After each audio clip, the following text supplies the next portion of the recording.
Ayan po mga kabida, isang magandang oras sa lahat at welcome po sa aking channel. Ito magandang pag-usapan po ito ano po, no? Ito hong ibinulgar po ngayon ni Attorney Harry Roque na plano di umano ng gobyerno na magdeklara mga kabida ng state of emergency ano po. Patungkol ho dito sa food crisis po natin ano. Okay?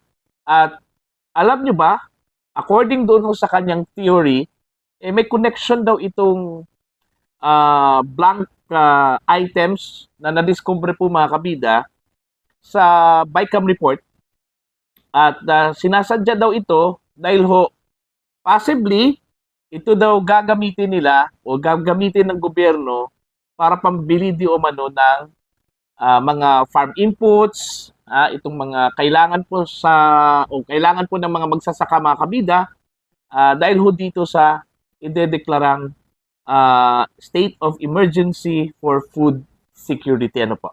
Pakinggan muna natin. Ito pong si Attorney Harry Roque at saka magre-react po tayo mga kabida. Narito po. May teorya ako. Dahil sinusulong nila ngayon yung state of national emergency pagdating sa food security. So food security, parang national emergency crisis. Anong ibig sabihin niya? Naalala niyo ba yung Wihilas 1 nung panahon ng COVID? Ang epekto nun ay pwede kang umangkat ng kinakailangan mo para adresin yung national emergency na hindi dumadaan sa bidding. So ibig sabihin, ito mga naka-blanco sa BICAM, lahat yan tungkol sa mga bagay-bagay na bibilhin ng gobyerno at ibibigay sa mga magsasaka. Ano yan? Pataba, o yung mga binhi, yung mga insecticide, yung mga traktor, at yung mga baboy, no, mga livestock na ibibigay. At saka yung siguro mga bagong mga barko, at saka mga tulong pa sa mga peskador, no? Dahil alam mo naman, ang Secretary of Agriculture ngayon ay nasa fishing industry, yung pinakamalaking fishing industry. So sabi ko, incidental lang kaya o coincidence lang kaya na yung mga blanco lahat pondo na gagamitin para bumili ng ibang-ibang bagay na ipamimigay sa mga magsasaka sa panahon na may plano talagang magdeklara ng national emergency pagdating sa food security. Ibig sabihin, hindi kaya na ang intensyon talaga iwang blank yan para mapalaki pa ang halaga sa GAA nang sa ganon, pag sila ay nagdeklara ng emergency, food emergency sa food security at kinakailangan bumili ng mga bagay-bagay para makatulong di umano sa mga magsasaka, mas malaki ang budget na hindi dadaan ngayon sa bidding. Nakuha nyo? Pag hindi kasi dumaan sa bidding, malaki ang tongpats. Ayan po. Halos lahat ng mga tanong po niya dito is puro haka-haka lang po. Ano po? Okay. Kahit na po yung sinabi po ni Attorney Roque na state of emergency, hindi pa po yan anong tawag po dito? Confirm, ano? Mga kabida. Yun nga, pinangunahan lang po. Siguro ni Attorney Roque, ito pong posibleng plano po ng gobyerno magdeklara po ng state of emergency dahil ho sa pagkulang po ng pagkain o food. Ano po? Na? Now, ang teorya lang po ni Attorney Roque, kinokonek kasi niya yung anong tawag po dito? Pagka-discovery po ng mga blank items mga kabida. Diyan ho sa BICAM report. Ano po? No? Dito ho sa siguro may natanggap siyang intel o may nagsasabi po sa kanya na balak po ng gobyerno na magdeklara po ng state of emergency ano po no dahil ho sa crisis po ng pagkain no o food security ano po mga kabida no. Okay, kaya nga siguro sa tingin po niya na uy parang coincidence po ito ano po no. So yun po yung haka-haka po ni Attorney Harry Roque po mga kabida no. Pero given that situation kung yun po yung mangyari po mga kabida parang premeditated na 'yon ano? Okay? Kumbaga nangyari yung mga blankong items dahil ho meron pong mga plano o plano po ang gobyerno, parang gano'n po ba 'no? Yung ipapalabas po ni Attorney Roque, ano? So kung totoo po ito mga kabida, ito pong teorya po ni Attorney Harry Roque na magdeklara po itong gobyerno ng state of emergency at may connection po ito doon ho sa mga blank items na na-discover po mga kabida sa BICAM report. Bakit hanggang ngayon patuloy pa rin dinideny ng Administrasyong Marcos itong na-discovering blank items? Hanggang ngayon tinawag pa ni E.S. Bersamin na fake news. Nag-imbento lang daw itong si Congressman Sid Ungab, ano po. Marami na pong nagsasabi po mga kabida na totoo po ito, ano? Okay? Unang-una po yung presidential sister po, itong si Senador Amy Marcos. Mismo siya nagsabi na nakita niya yung blank, okay? Yung blanco.